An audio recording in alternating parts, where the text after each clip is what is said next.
Bab 77 Undangan Han Zhang. Han Zhang dapat merasakan bahwa Chu Sanhe tidak membenci An Sitie Guanyin, dia hanya sengaja menyukai Chen Fan. Memikirkan hal ini, dia merasa sangat tidak bahagia. Kalau saja dia tidak mau menjemput Chu Jiayi untuk bersenang-senang, dia tidak akan menuruti amarah Chu Sanhe. Sekarang tujuannya tidak dapat tercapai, dia tentu tidak akan menyinggung Chu Sanhe dengan mudah. Namun, dia sudah mulai berencana dalam benaknya bahwa begitu dia mendapatkan Chu Jiayi dan bosan mempermainkannya, dia pasti akan mengembalikannya 10 kali lipat kepada Chu Sanhe. Zhang Kaixiu dapat melihat bahwa Chu Sanhe lebih menyukai Chen Fan. Dia melotot tajam ke arah Chen Fan. Chen Fan hampir memasukkan keluarga mereka ke dalam daftar hitam penduduk kota Dongjiang. Bahkan bos pekerjaan sebagai pencuci piring takut menyinggung Wang Zicheng dan tidak berani mempekerjakan mereka. Kaki Chu Sanhe bahkan lebih terluka karena dia. Apakah sebungkus teh kabut Dongjiang yang tidak seberapa dapat menggantikannya? Sama sekali tidak. Chen Fan secara alami melihat ketidakpuasan Zhang Kaixiu dan mengeluarkan gelang perak dari sakunya. Bu, apakah ibu masih ingat gelang ini? Zhang Kaixiu tidak menoleh ke belakang dan tidak melihat gelang di tangan Chen Fan. Namun, detik berikutnya dia menatap gelang itu dengan tajam. Dua kata besar, Zhang, sangat mencolok, dan emosinya agak tak terkendali. Ibu, benar sekali. Ibu menjual gelang ini saat Jiayi masih kuliah dan dia tidak punya cukup uang kuliah untuk semester pertama. Setelah itu, ketika kehidupan membaik, Anda pergi ke Pegadaian berkali-kali untuk menanyakan keberadaan gelang tersebut. Aku rasa gelang ini pasti sangat penting bagimu. Setelah saya mendirikan Dream Chasing Shipping Company, saya menggunakan koneksi saya untuk mencari tahu apa gelang itu. Akhirnya, saya menemukannya. Hanya saja saat itu saya melarikan diri dari kota Dongjiang, jadi saya tidak mengembalikannya kepada Anda secara langsung. Sekarang, aku akan mengembalikan gelang ini kepadamu secara pribadi. Ledakan. Zhang Kaixiu terkejut dan pikirannya menjadi kosong. Dia tidak pernah menyangka bahwa Chen Fan bisa menemukan gelang ini. Benar saja, gelang ini diwariskan dari satu generasi ke generasi berikutnya di keluarga Zhang mereka. Kalau saja hidupnya tidak sedang sulit dan dia harus mengumpulkan uang untuk biaya kuliah Jiayi, dia pasti enggan menjualnya. Pada saat ini, Zhang Kaixiu tampak tergerak. Cek, perak. Semua kerabat pun langsung mencibir dan mencemooh. Apa yang diberikan Han Zhang semuanya adalah emas dan giok, tapi apa yang kamu, Chen Fan, berikan hanyalah barang-barang perak yang tidak berarti. Kamu membuatku tertawa terbahak-bahak, dan kamu mengatakannya dengan sangat menyentuh. Hahaha. Kamu tidak mencoba memainkan kartu emosional untuk membuat ibumu terkesan, kan? Saya tertawa terbahak-bahak. Di dunia ini, jika kita ingin bersaing, kita harus bersaing dengan ratusan juta orang. Zhang Kaixiu tiba-tiba menjadi marah dan mendorong gelang yang diberikan Chen Fan kepadanya. Siapa peduli? Chen Fan, biar ku beritahu, tidak ada gunanya memainkan kartu emosional di hadapanku. Jika kau ingin dimaafkan olehku, maka kau harus menjadi sebaik Xiao Zhang, bertingkah laku dengan bermartabat, dan memiliki aura kekayaan dan kebangsawanan. Jika tidak, kamu tidak akan pernah mendapatkan pengampunanku. Chen Fan dan Xia Simo tersenyum pahit. Apakah uang benar-benar lebih penting daripada cinta? Chu Sanhe datang, mengambil gelang di tanah, dan menepuk bahu Chen Fan, jangan pedulikan ibumu, ini adalah satu-satunya pewaris keluarga Zhang. Dia hanya marah sekarang. Chen Fan tersenyum dan berkata, ayah, bagaimana aku bisa marah pada ibu? Anak baik, sekarang kamu sudah dewasa, kemarilah dan minumlah beberapa gelas dengan ayahmu. Chu Sanhe meninju dada Chen Fan 2 kali. Baiklah, jawab Chen Fan. Xia Simo dengan sopan menuangkan anggur untuk Chen Fan dan Chu Sanhe.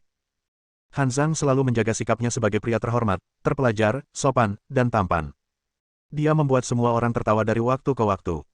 Setelah tertawa, para kerabat itu memandang Chen Fan dengan jijik dan terus berbisik. Chen Fan mengabaikannya dan terus minum dengan Chu Sanhe. Setelah 3 putaran anggur, hidangan tersebut memiliki 5 rasa. Han Zhang tiba-tiba menatap Chen Fan dan bertanya dengan penuh pengertian, saya dengar Anda adalah pendiri Dream Chasing Shipping Company. Benar sekali. Chen Fan menatap Han Zhang dengan penuh minat. Anda adalah sosok yang terkenal. 5 hari lagi, keluarga Wang dan keluarga Yuan akan mengadakan pertemuan. Mengapa kamu tidak ikut denganku? Bagaimana menurutmu?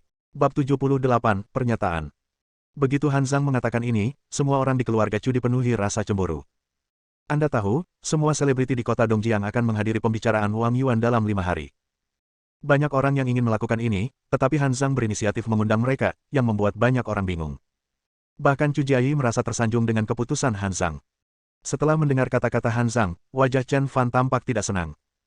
Keluarga Wang hampir menjadi biang keladi yang menjatuhkan keluarga Chu dari surga. Dia menduduki perusahaan pengiriman Dream Zumeng, memaksa Yun Feng mati, mematahkan salah satu kaki Chu Sanhe, dan meninggalkan keluarga Chu tanpa pijakan di kota Dongjiang. Ini adalah hutang darah yang ditanggung oleh keluarga Wang. Sekarang, Han Zhang membuat undangan secara langsung, yang dimaksudkan untuk mempermalukannya. Itu merupakan suatu penghinaan baginya. Melihat Chen Fan tidak mengatakan apa-apa, Han Zhang melanjutkan, menurutku begitu. Di tempatmu jatuh, kamu harus bangkit dari sana. Kamu kalah dari keluarga Wang dalam perang bisnis tahun itu, tetapi itu semua sudah berlalu. Sekarang ada kesempatan di depanmu, yang memungkinkanmu untuk mengenal dunia selebritas kota Dongjiang lagi dan memulai hidup baru. Jika kita bukan keluarga, aku tidak akan memberimu kesempatan ini.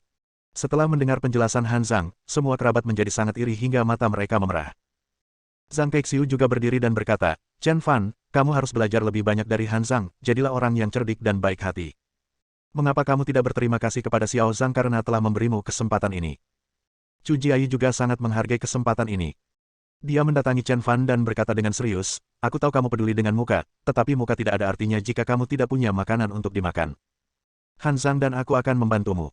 Chen Fan masih tidak berbicara. Chu Sanhe di sebelahnya juga tengah menghisap sebatang rokok dengan ekspresi diam di wajahnya. Akhirnya, dia menghabiskan setengah rokoknya, mematikan setengahnya lagi, dan menatap Chen Fan, Xiao Fan, apakah kamu memiliki kepercayaan diri untuk bangkit kembali? Ketika ayah angkatnya bertanya kepadanya, Chen Fan tentu saja tidak berani untuk tidak menjawab ya. Kalau begitu, apakah kamu ingin mengikuti Han Zhang untuk menghadiri pertemuan antara keluarga Wang dan Yuan? Chu Sanhe percaya pada kemampuan Chen Fan. Mitos membangun perusahaan pelayaran terkemuka dalam 3 tahun masih bisa membangkitkan gelombang di hatinya. Dia percaya bahwa selama seseorang bisa membantu Chen Fan lagi, dia akan mampu membangun mitos abadi itu lagi, dan pembicaraan Wang Yuan adalah kesempatan besar. Meskipun Wang Yuan pasti akan menghadapi kesulitan dari sampah keluarga Wang selama pembicaraan, seorang raja sejati tahu bagaimana menilai situasi dan tahu kapan waktu yang tepat untuk melawan. Dia percaya pada tekad Chen Fan. Chen Fan secara alami memahami niat baik Chu Sanhe, tetapi bagaimana mungkin dia tidak melihat niat buruk Han Zhang. Benar saja, sebelum Chen Fan menjawab, Han Zhang melanjutkan. Meskipun pertemuan Wang Yuan ini disebut sebagai pertemuan, sebenarnya itu adalah permainan antara caebol terbesar pertama dan kedua di kota Dongjiang. Akhir dari pertemuan tersebut akan menentukan siapa yang akan menjadi orang terkaya di Dongjiang. Keluarga Han kami belum memutuskan pihak mana yang akan dibela dan masih dalam keadaan menunggu dan melihat. Maksudku, kali ini kau ikut denganku menghadiri perundingan Wang Yuan, dan itu tidak akan berdampak apapun padamu karena keluhanmu sebelumnya dengan keluarga Wang. Setelah mendengar apa yang dikatakan Han Zhang, semua kerabat merasa iri dan cemburu. Mereka tidak mengerti mengapa Han Zhang ingin membantu Chen Fan. Han Zhang tampak tersenyum. Meskipun keluarga Han dalam keadaan netral, dia yakin bahwa keluarga Wang akan memenangkan pertandingan antara Wang Yuan dan Chen Fan, dan bahwa Chen Fan dapat menjadi modal baginya untuk mendekati keluarga Wang. Jika Chen Fan diserahkan kepada Wang Zicheng untuk dibuang, Wang Zicheng pasti akan sangat senang dan dengan demikian akan menempatkan keluarga Han pada kedudukan yang tinggi. Ini juga alasan mengapa dia mengundang Chen Fan. Chu Sanhe tidak banyak bicara kali ini. Awalnya dia mengira Han Zhang punya niat buruk dan ingin memanfaatkan Chen Fan untuk mendekati keluarga Wang, tetapi setelah mendengar apa yang dia katakan, dia meredakan banyak kegugupannya. Namun, tepat ketika Han Zhang telah mengatur segalanya dengan jelas. Chen Fan mengangkat alisnya dan melihat ke arah Han Zhang dan saudara-saudaranya, dari awal hingga akhir, apakah aku pernah mengatakan bahwa aku ingin pergi bersamamu? Pada saat ini, ekspresi Chen Fan berubah dingin. Matanya tajam dan tajam. Bersambung.